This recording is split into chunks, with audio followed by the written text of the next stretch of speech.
Warning. This episode contains brain food that will lead to improved emotional and social intelligence.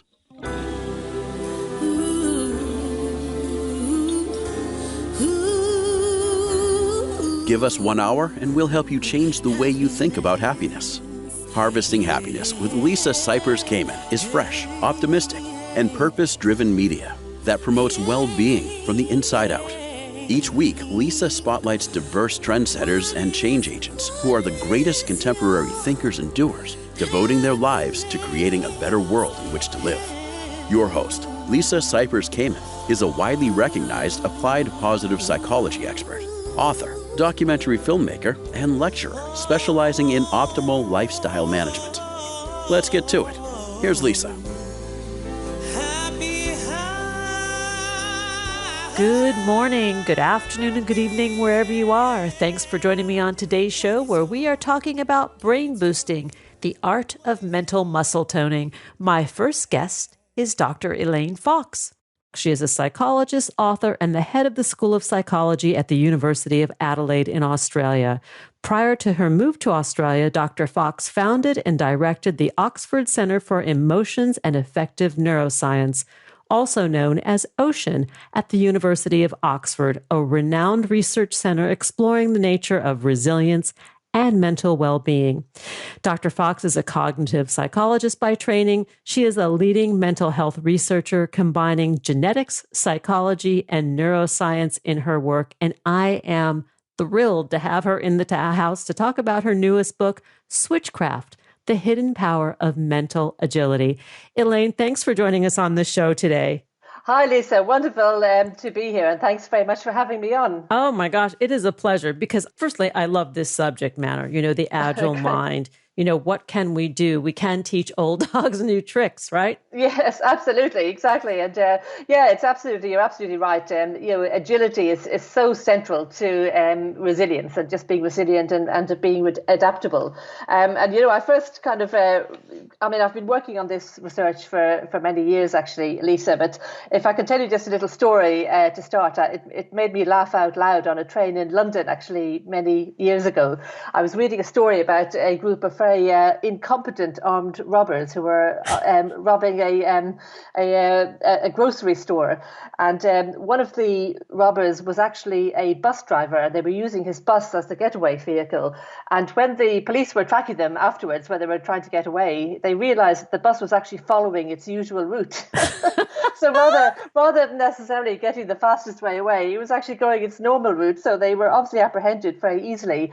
But, it made me laugh out loud, but it made me think that actually there's a fundamental psychological truth in there. Because, of course, when we get very stressed, when we get very anxious, we tend to revert to the familiar, and we tend to think and behave in a very rigid kind of way. So the more we can get rid of that rigidity and be agile, the more successful and adaptable we'll tend to be.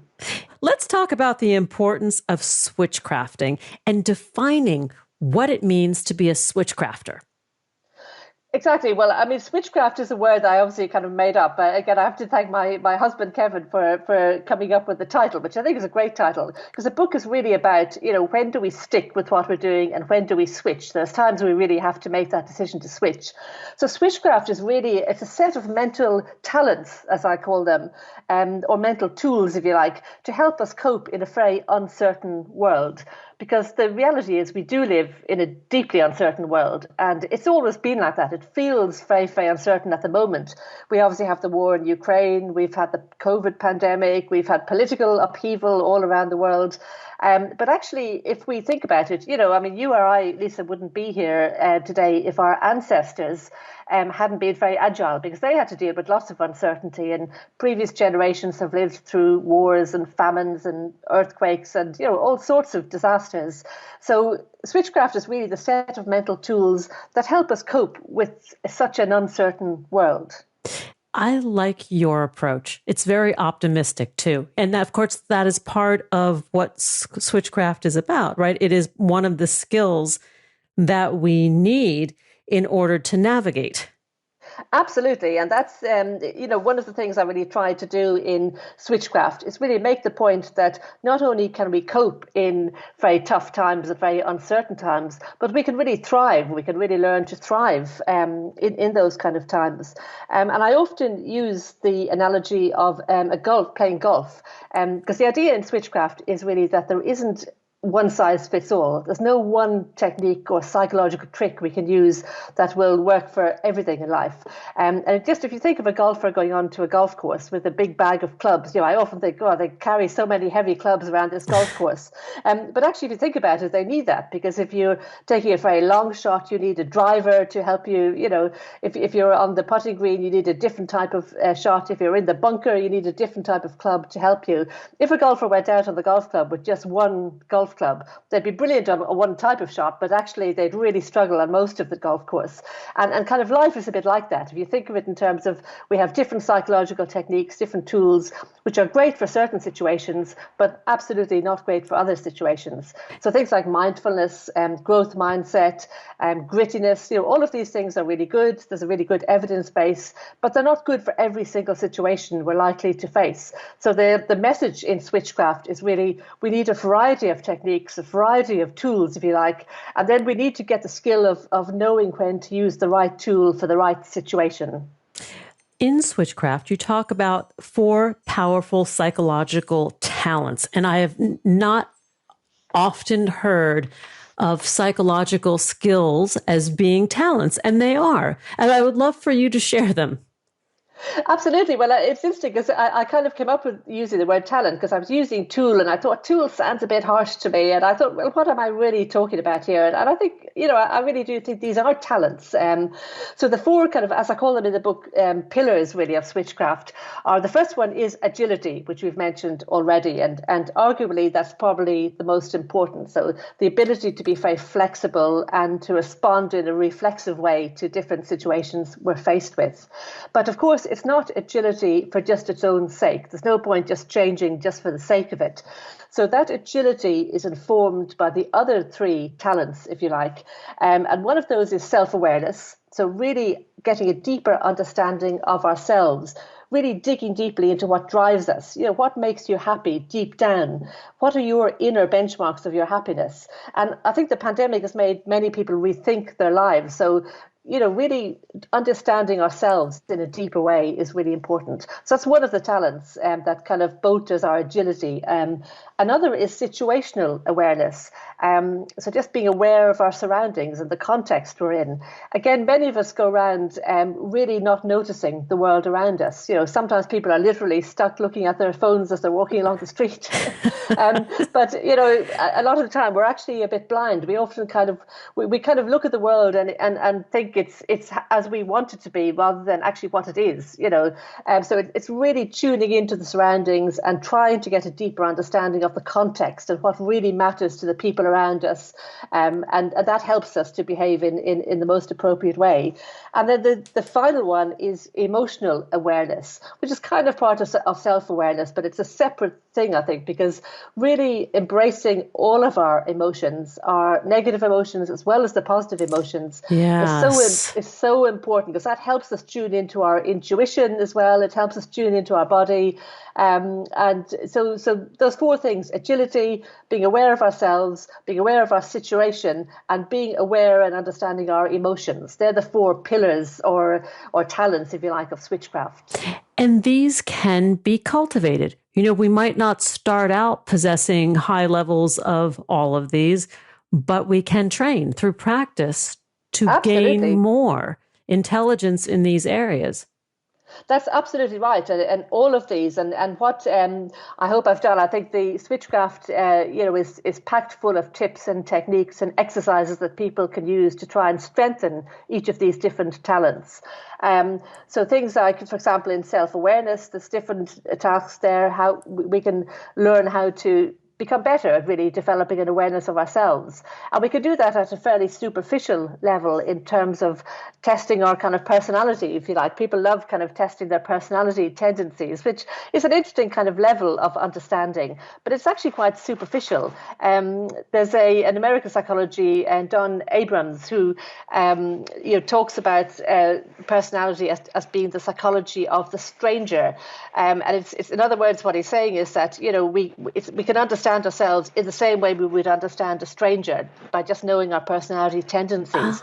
So it's really kind of interesting. So to go much deeper, we need to go into a personal narrative. So so I have 4 methods in those kind of chapters on self-awareness, and developing your personal narrative, the stories that mean something to you on a personal level, that will give you a much, much deeper understanding of yourself. So there's tasks in there. So for example, a simple one might be, you could look back to, say, a situation that maybe the highest point in your life or the lowest point in your life, and just sit down and write out about 100 words, just describing that in as much detail as you can. And by kind of really thinking of those stories that have a personal meaning to you, you can really get a deeper understanding of yourself and what is really driving you and what's really important to you. So it's a much deeper level of analysis than a personality. And then I've got a whole section in there on just tuning into our body a bit, because I think a lot of us in the modern world have tuned out, if you like, of our body. And actually our physiology is giving us a lot of information all of the time, which can be really helpful, again, as I mentioned, for our intuition. So simply learning to just, if you like, quieten our mind a little bit and just listen to what our body is telling us can be so, so important. Let's take a break. And when we come back, we will continue the conversation with Dr. Elaine Fox. We're talking about switchcraft, the hidden power of mental agility. To learn more, please go to harpercollins.com and check out Switchcraft by Elaine Fox on Twitter at Prof. Elaine Fox, and on Instagram, that handle is the same, at Prof. Elaine Fox. Here comes the pause. We'll be right back. Hang on, before we pause, let's talk about holiday gifting. This year, I'm committed to giving meaningful gifts that help connect me to the people who matter most. One of my favorite presents to give is Storyworth, an online service that helps you and your loved ones preserve precious memories through meaningful storytelling. Storyworth is one of the easiest and most creative ways to strengthen bonds, preserve memories, and take a deep dive into family history and create a precious keepsake. Last year, I gave one of my bonus moms Storyworth. Her precious keepsake book has allowed me to know her in new ways, especially when she was a young, carefree college student. Storyworth makes gift-giving hassle-free, and your loved ones will feel special, unique, and connected no matter how near or far they are. When you purchase Storyworth for someone you love, each week they will receive an email with a meaningful question designed to elicit entertaining, surprising, and sometimes moving responses. For example, if you could see into the future, what would you want to find out? After 1 year, Storyworth will compile all stories, including photos, into a beautifully printed hardbound book that will be a treasure for generations. With Storyworth, I am giving those I love most a thoughtful, personal gift from the heart and preserving memories and stories for years to come. Go to storyworth.com/HH and save $10 on your first purchase. That's storyworth.com/HH to save $10 on your first purchase. Here comes that pause. We'll be right back, and that is a guarantee. To learn more about cultivating sustainable well-being at home and the office, visit harvestinghappiness.com and explore Lisa's experiential on-site brain fitness workshops, corporate programming, and speaking engagement services.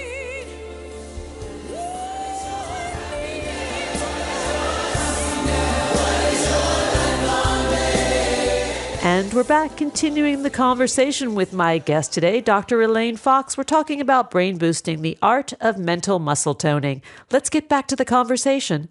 So, Elaine, let's talk a little bit about the importance of the openness to experience, because your work focuses on many different areas of fundamental science, including cognitive psychology and neuroscience. But what exactly does the openness to experience do for us? Well, openness to experience is hugely important because, as we mentioned, it's very, very easy to become very rigid in how we think and in how we feel. And I actually call it mental arthritis in Switchcraft because it is a bit like that. It happens to all of us. We resist change. We don't really like to change. So openness to experience is really about genuinely looking out into the world and saying, okay, I'll try out different things to try and just, if if you like, open up your mind a bit, open up your brain a little bit, because we have no chance really of becoming more agile if we have a closed mind. So, and so when we look at resilience and look at people who are very agile, one of the key factors that people who are very agile have is that they tend to be very open. And openness to experience is one of the big 5 personality traits. So you probably know the big 5, which is things like extroversion, neuroticism, agreeableness, conscientiousness, which is kind of like grittiness, and openness to experience is one of those big 5, which explains kind of human personality, if you like. And things like, so people who are very high in openness to experience, excuse me, they have a very wide range of interests. They tend to be, very intellectually curious about things. So they're easily bored, really. That's one of the downsides, if you like, of being very open. You could be easily bored and always looking for new experiences, often quite introspective. But the most important thing in terms of switchcraft is people who are open to experience tend to be much more comfortable with uncertainty. And as you said, the world is really uncertain. And so the more comfortable we can be with that, the more likely we are to come up with good ways of coping with it. Well, in a certain sense, uncertainty is the only guarantee, right? Everything else is not a guarantee. We can be certain that things will change, they will be different, and that life is filled with uncertainty. I mean, that's kind of a promise. Exactly. And that's absolutely right. It's one of the reasons I wrote Switchcraft, to be honest, Lisa, because I think, a lot of us kind of desperately try and resist change, even though we all know that actually, uncertainty is certain. You're right. It's absolutely one of those things that is guaranteed. So we have to just face that and say, okay, life is going to be uncertain. Unexpected things will happen. So how do we best deal with that? So rather than putting our heads in the sand and saying, I'm going to try and keep things at the same as ever, and I did, a lot of my work in the early days was with people with quite high levels of anxiety and worry. And one of the things about very, very anxious people is that they absolutely try and control every aspect of their lives, which to some extent that can be a good thing. I mean, we all try to make our life as kind of predictable and as kind of, organized as possible. But of course, the reality is you can't do that totally. You can't, unexpected things just do happen. So the problem for a lot of anxious people is because they try to control every single aspect of their lives, as soon as one even tiny thing goes wrong, everything kind of tends to collapse and they kind of think, oh, it's all gone wrong, and they go into a spiral. So I think really genuinely accepting that, unexpected things are going to happen. Life is uncertain. So how best do we deal with that? That's really the question I think we have to face. And that's the question I hope Switchcraft answers. It gives people lots of tools to help them deal with that. Let's talk about intellectual humility, because this is a subject that is being spoken about quite a bit, at least in the US. And I love this term. Yes, it's part of openness. Part of openness is the idea that being genuinely accepting of the fact that you might be wrong. I might actually be wrong. Now, none of us like that. Again, we all like to think, oh, I've got it right. Intellectual humility is simply that stance, saying that, actually, maybe I have got it wrong. Maybe there's new evidence that's come in that, I need to look at the world in a different way. It's just a really important aspect. As you said, it's becoming quite a hot topic in psychology now. The idea that, humbleness, intellectual humbleness is actually very, very important. A lot of research, for example, has found that people who are high in intellectual humility are much more tolerant of ambiguity. So, as we said, that's one of the important abilities to get through very tough times, is just to be used to uncertainty. And because they have a genuine sense that they don't know everything, they tend to be much more tolerant of ambiguity and realize that, they may need to find out more information about things. Whereas people who are less intellectually humble tend to be very resistant to any new information. They tend to just simply think they are right already, and, that's it. So one of the downsides of humbleness, of course, is that it can appear sometimes that you're not as confident as you might be. So a lot of politicians, and I won't mention any names, but I think we all know a few. Yes, we know who that is. who definitely are not intellectually humble, probably the opposite. But, just looking at a broader range of politicians and leaders around the world, there is research showing that actually it can actually backfire against people when they're going for elections, for example, if they kind of admit that actually, they may not know everything about a certain topic, or they may be wrong on something. That can come across sometimes as being a bit indecisive, even though overall we know that decision making is actually generally better if people are intellectually humble, because they're more open to information and therefore more likely to get the right information, really. Do you find in your research and in working with younger students that younger people tend to be more intellectually humble or less, or vice versa? Certainly my impression is that younger people are much more intellectually humble. And obviously if you look at children don't know a lot of information, so they're very open to new information. They kind of realize that.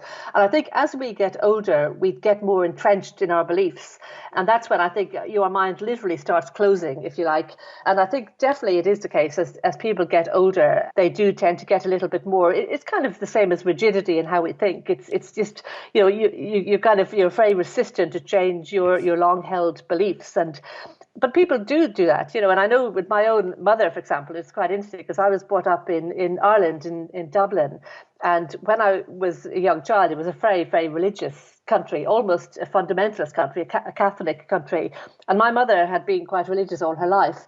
But because of all the scandals that had come up about, sex abuse in the church and everything, she really, really found it difficult to change. Like her view was that every single priest you met was a really good man. And I think it took her a long time to accept that actually that's not always the case. Most of them probably are, but actually there are some people who aren't.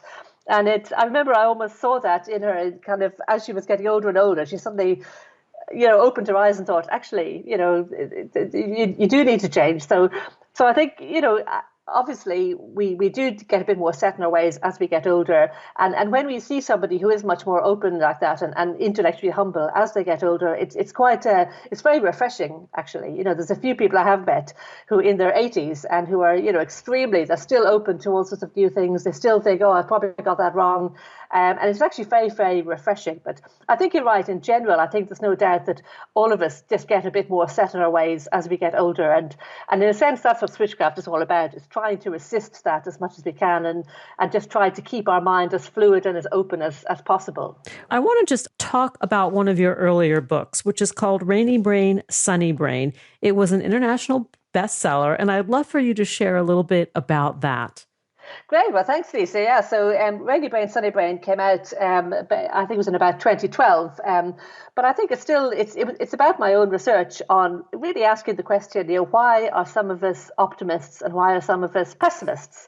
And what are the different traits and what are the different elements of that? So I wrote it in many ways to get away from this idea that, happiness and well-being can be gained only through positive thinking. So I think a lot of self-help books tell you if you think happy thoughts, everything will be wonderful. And of course, not.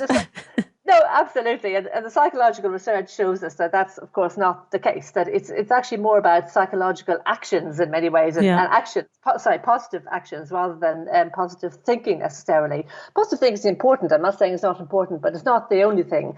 If, you have a situation where there's a lump somewhere, for example, and if you just think happy thoughts, the chances are that's not going to be very successful. Whereas if you go to a doctor and get it checked out, then you have some chance, hopefully, of, things being resolved. So I realized in the psychological research, there's about a number of different components to optimism and many of those other components. So one of them is positive thinking. One of them is positive action. So actually taking positive actions like going and checking out a medical condition, for example. But there's also things like just tenacity. So there's a wonderful experiment, if I've time to explain it. It's not one of my own, but it's one I use every year with my undergraduate students as a lab task. And what you do is you simply divide people into optimists and pessimists based on a questionnaire measure. And then we give them a test of, these anagram tests where you have, say, 5 letters jumbled up and people have to come up with an English word as quickly as they can. Yes, I know those. Yes, exactly. So that's all you have to do. So people have to, 5 letters come up on the computer screen and they have to come up with a word as quickly as they can. And then once they do that, another word comes up and this goes on.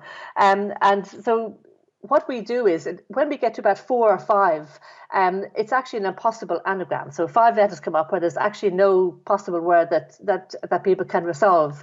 Now, obviously, as students, particularly in Oxford, when I was doing this in Oxford, people are extremely competitive. So people really try and figure out the word before they give up. And so the simple measure is how long does it take people before they give up?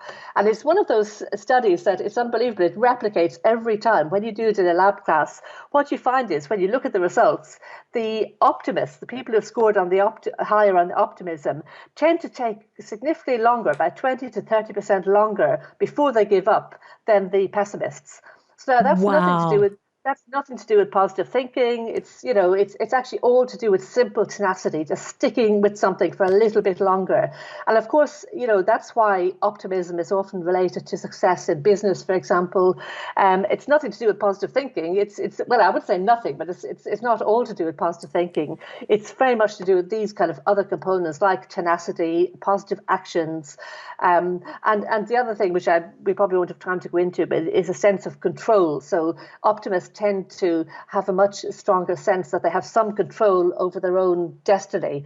And there's some very nice experiments looking at that. And we know that that's very empowering. And the interesting thing, Lisa, is even if it's wrong, even if you don't actually have much control over the world around you, if you think you have at least some control, and that actually is very empowering and very good for your general health and well-being.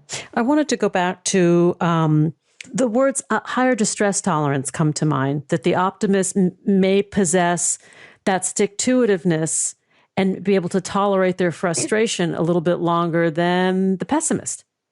Absolutely, and that is absolutely true. There's a lot of evidence for that. And of course, it loops back to what we were talking about in terms of uncertainty. It's just being a bit more comfortable with uncertainty. And there is some evidence that that's the case with optimists, that they are just a little bit more comfortable with a lot of uncertainty. And so therefore, they're able to step back a bit and try and find a workaround and try and find a solution to whatever the problem is, where people who are more pessimistic, they tend to be quite rigid in how they go about solving problems.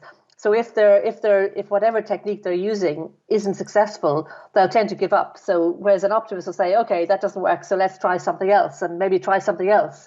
So it's about being a bit more open, being a bit more agile, and resisting that kind of rigidity of just using one or two techniques. And you were talking about control over our destiny, that optimists seem to possess, whether it's the illusion or the belief. I don't know what is actually true, but maybe it's just control over attitude. The optimist chooses that perspective. That's a really interesting point, actually. And I think you're right. I think a lot of the time it is choice to say, okay, do I have something to control? And one of the things we often advise people when you're dealing with a crisis, for example, is the very first thing, as you know, Lisa, is ask yourself, well, what can I control and what can I not control?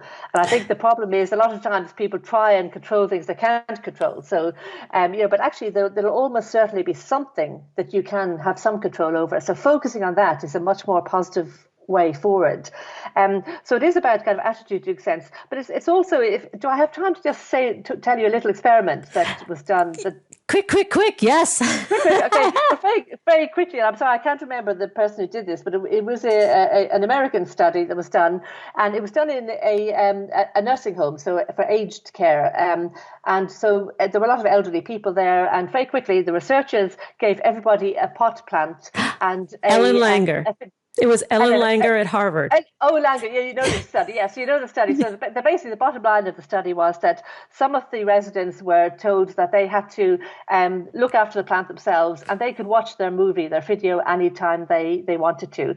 Whereas some of the other residents, it was just looked after by the nursing staff, so they didn't have any control. And what they found was really quite dramatic results in that not only did were people physically much healthier who had some control over their pot plant, a simple level of control, they actually lived a lot longer. So the longevity differences were actually different between them. So that was a really nice study that really showed in a very dramatic way how just having that small amount of control over something in your life made a huge difference. Yeah, I do remember that study, and she is great. Her work is so She's good. Great, yeah. No, absolutely wonderful. It's a lovely, lovely study, actually, yeah. Oh my gosh, we're out of time, but come back and hang out with me anytime because I am a fan of Switchcraft, the hidden power of mental agility. I love your work, and this is good stuff that we all need to pay attention to. To learn more about Professor Elaine Fox, please go to harpercollins.com and check out Switchcraft Elaine Fox on Twitter and Instagram. That handle is at Prof. Elaine Fox. Elaine, thank you so much. I want to hear more. I mean, I feel like your stories are endless.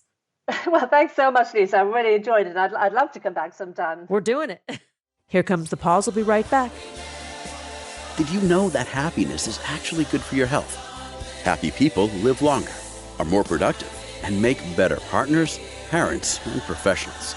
Connect with us on Facebook at Harvesting Happiness and follow Lisa on Twitter at Lisa Kamen for a daily dose of inspiration.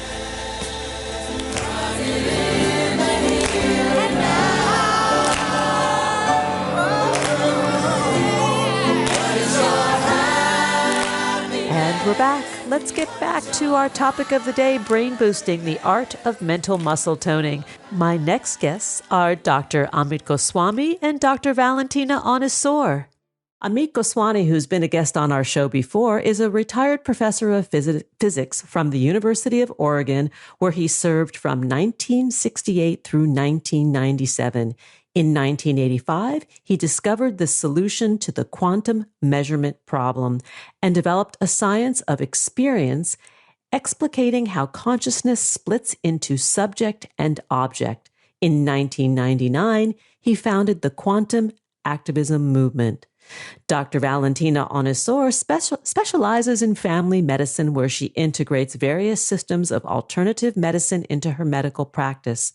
Committed to consciousness, awakening, relative sciences for over 2 decades, and a pioneer of quantum integrative medicine, Valentina also teaches yoga and meditation, and together they've written The Quantum Brain: Understand, Rewire, and Optimize Your Brain.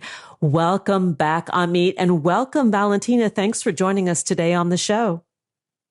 Thank you, Lisa, for inviting us. Oh, it is always a pleasure when you and I get to hang out. And I am delighted that you have brought along your colleague, Valentina, today. And you're both in India, which puts a smile on my face because it is my own personal happy place. Good. Let's talk about what quantum means and what makes something quantum. Okay, the basic word quantum means a discrete quantity, and it is.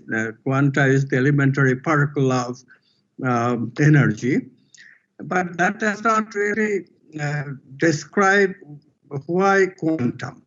In what way is quantum different from everyday? And this is the whole thing, though. It's a new science, a new world. The whole idea of Newtonian physics is to look at objects as objects. They are determined objects, they are concrete objects. They are manifest, concrete, and determined by the forces, determined by the initial conditions that they have. You can figure out everything about them if you know the forces and initial conditions. This is the idea that got quantum physics discovered, that no objects are like that at all. Material objects at the submicroscopic level, when they are quanta, they clearly display a nature that can only be explained as possibility waves. They are waves of possibility. In other words, one is not a real object at a given position when I measure it. Instead, when I measure it, I'm choosing, consciousness is choosing among many positions that the electron could have. The consciousness is actually choosing the position that the electron is actually seen. Now, of course, confusion arises because observer's consciousness is the ego consciousness, but quantum physics says that behind that ego, there is a unity consciousness where all of us are potentially one. Choice happens then, and when that choice happens, then possibility objects become concrete. Now, I went too very fast, but every object is like this. Even there is no manifest object without consciousness making it manifest. It's the basic difference between quantum way of looking at things and looking at things. Newtonian physics says that everything is already out there. We are irrelevant. We are just onlookers. But quantum physics says, no, we are very relevant. Objects are just possibilities. There is no experience. There is nothing concrete, nothing manifest until we look. So that is the view that makes quantum so special. And it is why, of course, it scares a lot of people who would like to have a deterministic world so that they could predict and control. So, Valentina, I want to ask you a question about, you explained to me very succinctly before we, started talking on the air about where happiness resides, right? That we've got it backwards, that the more we go to a very primal state of being in our awareness, there is where we find that happiness lives. Talk a little bit more about that. Sure. So the idea is, first of all, that we have to see, asking ourselves the question, if are we more than our brain? And the point is that we can be if our consciousness is beyond the brain. And of course, you know that these brain scientists refute such proposal, accusing dualism, right? So how can consciousness be a non-physical dual entity? And if it were so, how does it interact with the material brain? And the quantum science is giving us this revolutionary new track to think of consciousness and the brain. And the quantum model of consciousness and the brain is giving us predictions that neuroscientists have verified in the laboratory. So the journey towards happiness and also towards the quantum self is a journey of increasing intelligence and also of increasing health and happiness, as you will see. So, and why? Because we speak about the doorway to an expanded consciousness of infinite new potentialities. All these new potentialities, yes, they reside there, but not in the condition. In the conditioned brain, we speak about the base level human condition. So let me just emphasize just in a few words about this base level human condition, which is about this conditioned brain, okay? And then, of course, we can talk, if you want, about the negative emotions, which create this helter-skelter in ourselves and the interactions with the world, because the brain scientists identified places in the brain's interior middle, the limbic brain, the negative emotion brain circuits, they are called, as the source of these negative emotions, yeah? And they create, of course, this mental stress and chronic disease, that even cancer, heart disease, and so on. So the base level human condition, again, which are related with the conditioned brain, that, yeah. So first of all, we have this quantum self or the ego, yeah, that part of which we call ego, the I-me polarity, how we experience the subjecthood, all right? So all that me-centeredness, briefly put, yeah. Then, yeah. Or the little self. Yeah. But it's keeping us, whenever you're contracted, you're not happy, that's for sure, And when you start giving, for example, you feel so much better, for example. So whatever takes you towards an expansion, it's not coming from that conditioned behavior. Okay, and then the second is this negative emotional brain circuits, which are built into the brain, and part of them, they seem to be instinctual, and it's unconscious triggering is followed by immediate survival-related action and later thoughts of emotions, yeah? So unfortunately, this imagination enters the picture here, and the habit called mentalization of feeling, we misuse our negative emotional brain circuits and cause this mental stress. And then the third, so we have these pleasure circuits, which are giving us dopamine, endorphin, and other molecular high when activated. And this leads to addiction. So there are these opiate drugs that work on the brain like endorphin does. And one habit leads to another, and drug-like addictions are very hard to quit. And funny thing is, we have also this informational processing, addiction to internet nowadays, and addiction to all kind of things like that, yeah? So this, again, they are part of the conditioned brain. But what about the well-trained brain, where we are able to really work with and train the mind to, and this is the rewiring process that you speak about, the neuroplasticity of the mind. I think that's really more of what I'm referring to, that we can rework our brains and strengthen our mental fitness. There is I think what we are saying so far might be open to a misconception that we are not saying that there is nothing good in the conditioned brain. Conditioned brain, of course, can process mental thinking, and some of the mental thinking that we do, if we do it in a focused way, are very useful. And indeed, the conditioned brain has a pattern of the ego development, which we do it properly. If parents are kind and loving, then indeed we can create children who can focus, who does not have the usual problems that create unhappiness, the information processing and all that.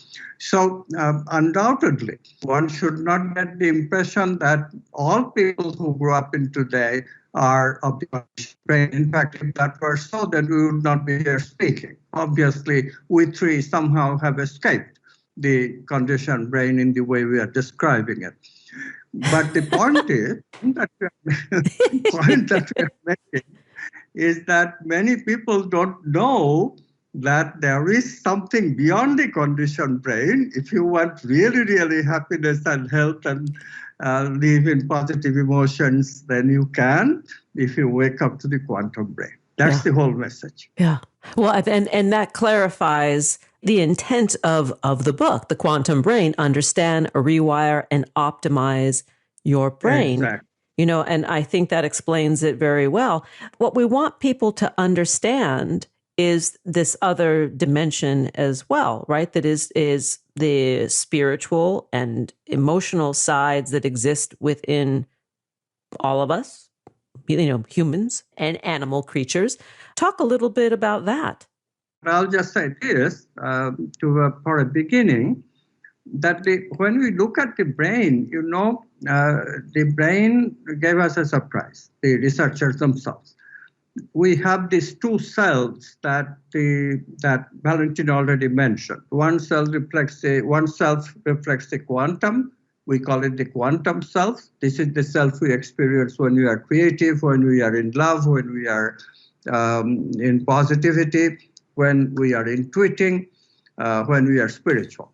And then we have this ordinary ego, when we are constricted, when we are me-centered, when we are negative, all this. Okay. But in between, there is a preconscious. It takes about half a time between the present-centered quantum self-experience, which usually people don't have, and then the ego experience. People have the experience half a second after the stimulus has already come to the brain. And that half a second is the processing time in which the ego comes about. So in this half a second, which Freud called preconscious, and I agree with that term very much, there is the key to change. So if we want to rewire in a new way, we must learn to be in the preconscious. Valentina mentioned expansion of consciousness. That's the key. If we learn to enter the preconscious, our consciousness becomes more and more expanded. And the key to it is really creativity, positivity, all this stuff.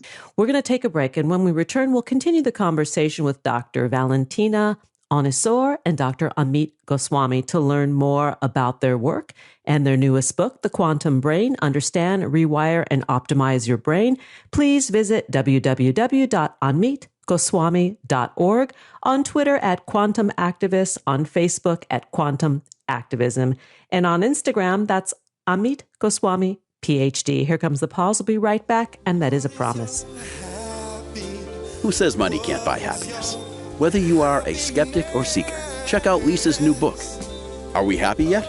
8 Keys to Unlocking a Joyful Life, a boot camp manual for greater emotional fitness, is available at Barnes & Noble, Amazon, IndieBound, and HarvestingHappiness.com. Here's a truth bomb. Emotions are contagious, and happiness is a universally desired state. But we tend to forget that we all have the freedom to be happy or the liberty to be miserable each day, regardless of external circumstances. Explore the journey of human happiness, how to find it and keep it, with Lisa's documentary film, H Factor. Where is your heart? Visit harvestinghappiness.com to learn more.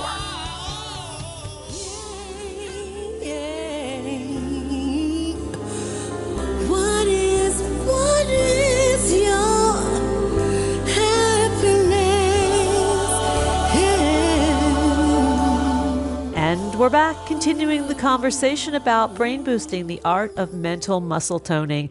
Let's get back to the combo with my guests, Dr. Amit Goswami and Dr. Valentina Onisor. Prior to the break, Amit was talking about the quantum self, the ego self, and this period of preconscious, which is where the key to change occurs. And Valentina, I'd love for you to weigh in and add to what Amit had started speaking about. Sure. So again, for reasons of survival during our evolution, the brain has taken over the control over instinctual feelings connected with the lowest three chakras. I don't know if you know about the chakras. If not, we'll talk about that, which are related to the maintenance of the body and sexual reproduction mainly. And then we have also the heart chakra, which is about love. And the brain seems to have instinctualized at least two kinds of love: maternal love, romantic love, and even a form of altruism. And so all the chakras, when they're open, will connect us with the positive, noble feelings, such as courage, for example, connected with the root chakra, but also with the navel chakra, and life force, connected with the sex chakra, and self-love, by the way, which is very important for women to learn in the navel area, unconditional love at the heart chakra, joy of creative learning and expression in the throat chakra, clarity and satisfaction, following up intuition with creative insight, bringing at the level of the brow chakra, and a kind of detachment, suspension of physical body attachment at the crown chakra. And for these noble feelings, we call them noble feelings, there are no instinctual brain circuits, not yet. Yeah. So in other words, unlike their negative counterpart, we spoke about the negative ones, right? But as you said, the potential is there also for the positive, and we need to tap into this potential. It's our duty, right? So there are a few built-in brain circuits which connected with the positive, noble feelings in our normal human condition. And here's the game changer to consider. That religions think that compassion for others comes naturally to us, but the quantum worldview is correcting that and says that compassion is universally available for us, but only as potentiality. And as we explore, experience, and live these positive, noble emotions, feelings, we call them feelings at the level of the chakras, and the meaning mind gives them, such as compassion, like I said, forgiveness, love, and so on, we make memories of them. And then we call them these positive emotional brain circuits. So making those is a crucial part of the transformation, because otherwise, again, in the conditioned state, we have embedded these negative emotional brain circuits. But again, it's our duty to really create these positive ones. And some people are saying that it's 5 times more difficult to really create and stabilize this kind of circuits, but truly it works, because it will happen. It's again, so many times we don't even know. We pass through times of sufferance and crisis, and we let these things put us down. But it shouldn't be like that, because again, it's our duty, and we have the capacity to also create the positive ones, no matter where we are. I really like the way you phrase this about our duty. That almost the moral obligation to take care of this part of our world or this domain of our inner life in service to a healthy mind, healthy body, and healthy and productive life. Right. And actually, it's a responsibility which we should assume, and then life on earth will change, because, for example, we give us all kinds of treats. We give us chocolates. We give us, for women, how easy it is. You feel bad, you just go and get some new pair of shoes, or we go, to this manicure stuff, and we feel good. But how it would be if we would give us as a gift a life of meaning, like choose, strengthen this capacity of choosing choosing something which is truly good and towards our higher good, not just lower good, for today or for tomorrow, but kind of find what is important for us, what are our qualities, what is making us manifest those unique talents that only we have done in this life. This is a key. I mean, when you look at studies that have been done on human happiness and all of the positive psychology studies that have been done, and in the treatment of depression, that finding that path of meaning, how we show up in the world, how we serve ourselves, our families, and society for the highest and best good is probably, when we're talking about depression, one of the best antidepressants available to us.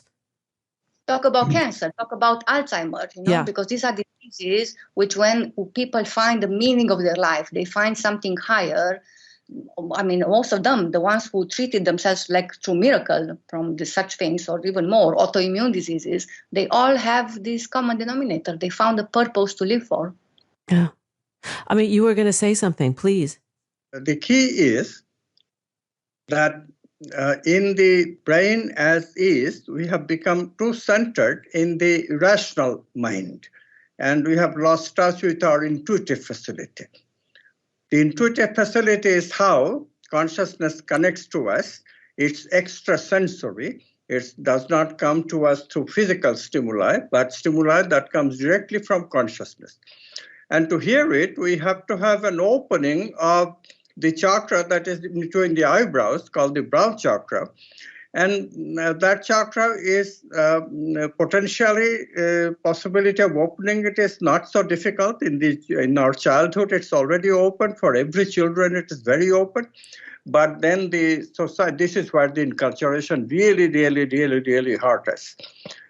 When this curious child is taught more to information processing by initially it was computer games, and now it is cell phone and social media as they start growing up. And that really is a huge killer. Of course, apart from negative emotions, that also entered the picture, and we have to have very sensitive parenting. So in effect, we lose that intuitive connection, and that is the crucial thing. So as adults, we have to bring that back in. And if we bring that back in, that is how to revive the quantum brain. Quantum brain comes to us in two ways. One is through intuition, brow chakra, and the other, of course, is Valentina already touched on this. Brain is in charge of the heart and the navel. We have to push the brain aside and retake the control over our heart and the navel chakra, and then we have these positive emotions. So those are the two ways we connect to the archetypes: positive emotions in the body and the intuitive thoughts in the brain. That is the way to get to the quantum level of performance. And then you have health, happiness, prosperity, everything you want. You have choice back in your life. And it's a practice. I think that we all understand that to make these changes in our lives, we need to do it. Perhaps we're scared. Maybe we're scared of change. So it's daunting. We think, oh my gosh, it's going to take so much work to make this happen. But, I think a small amount of practice every day, and then we start to see how these results come into our lives, leaves us wanting more, And there's something that you mentioned about that what my takeaway was the domestication of us humans as children, right? That is that process of making us proper humans, where we take out the feral quality of us in a primal way, and maybe we can sit at the table and follow the rules and do things that society deems is appropriate, but it also dulls that curiosity and that wonder and delight and the childlike qualities that are so required in order to access intuition and to trust our guts. Excellent put. And by the way, you have this beautiful quote on your Skype, which says everything. So even starting from there, from paying attention to the breathing, all that attention can be so much improved, and this is how to start with creating that mental hygiene that needs to be there before going seriously in anything transformative. Yeah, the mental hygiene. I love that term. And we all need to have good mental hygiene. There's so much emphasis on hand washing these days. Maybe we need to, wash our minds a little bit. Yeah, and the thing is that the process is continuous, Yes, it continues and it never ends, right? That's the part of the journey that I find so interesting about this work. Yeah, and transformation is continuous. It's not that you do only 1 month or 2 months, and it's beautiful. So once you get to taste it, you're not getting tired of it. And this is the thing, Lisa. I mean, what we have to teach people, and this is what we do in our school of transformative education, that look, pleasure is interesting, certainly. Molecules of emotions are important, and they give us a jolt of happiness, certainly. But it is just a jolt and very, very, very temporary. This is everybody knows that, but we are unfortunately helpless because we don't know how to access real happiness. And so the point that they have to learn is that if we learn to access that preconscious by meditation, by creative process, by interest in meaning and purpose, then that is all that is needed, because in that preconscious state, the consciousness expands. And then they will feel a kind of a lightness that isn't there usually. And this is how people can be motivated. Once they learn that we can easily get into that lightness by simple practices. Valentina mentioned breathing, but there is also simple hand movements like you can do in Tai Chi and Qigong. Yoga, that's an excellent way of getting into this. Or even contemplation on meaning and purposeful things. That also can elevate us very easily. And most importantly, this is the thing that we have lost the most. Today, most people's life don't have too many relationships. We have a relationship, very nuclear, with our spouse or with our partner, but we really have lost social contact with other people. And this is very important, because every time we relate, we have a chance to relate from the heart. And that will always bring to us this positive stuff in our life, this happiness in our life, expansion of consciousness. Beautifully put. And I think we need to reveal the quote on my Skype profile so everybody knows. I say, breathe. What is it, Valentina? Breathe. It's good for you. And it is, just taking that breath. Sometimes that is the sweet joy in that moment, have a good breath. We are out of time. And I want to thank my guests today, Dr. Valentina Onisor and Dr. Amit Goswami, for sharing their beautiful work and their newest book, The Quantum Brain, Understand, Rewire, and Optimize Your Brain. To learn more about the school in India and Amit Goswami's work, please visit www.amitgoswami.org, on Twitter at Quantum Activists, on Facebook, that page is Quantum Activism, and on Instagram, Amit Goswami, PhD. Always come back and hang out with me, because there's never a conversation that I don't enjoy and our listeners don't enjoy. Thank you so much. Thank you, Lisa. Thank you. Thanks for joining us on Harvesting Happiness today. This is Lisa Cypers Kamen on behalf of my guests, Elaine Fox, Amit Goswami, and Valentina Onisor, wishing you kind thoughts, kinder words, and the kindest of actions. Until next time, remember, happiness is an inside job. Happiness is your inside job. Please go out and rock your day, and remember to be kind to one another. Keep harvesting your own happiness anytime and anywhere, from the comfort of wherever you are. Subscribe, listen, and share hundreds of downloadable episodes via our free app or from our libraries at toginet.com, iTunes, Google Play, and other fine podcast platforms. To learn more about Lisa's global consulting services, please visit harvestinghappiness.com.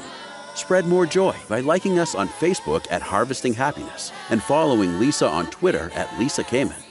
Harvesting Happiness is produced in collaboration with TogiNet Radio, KBUU RadioMalibu.net, and is available on PRX, the Public Radio Exchange.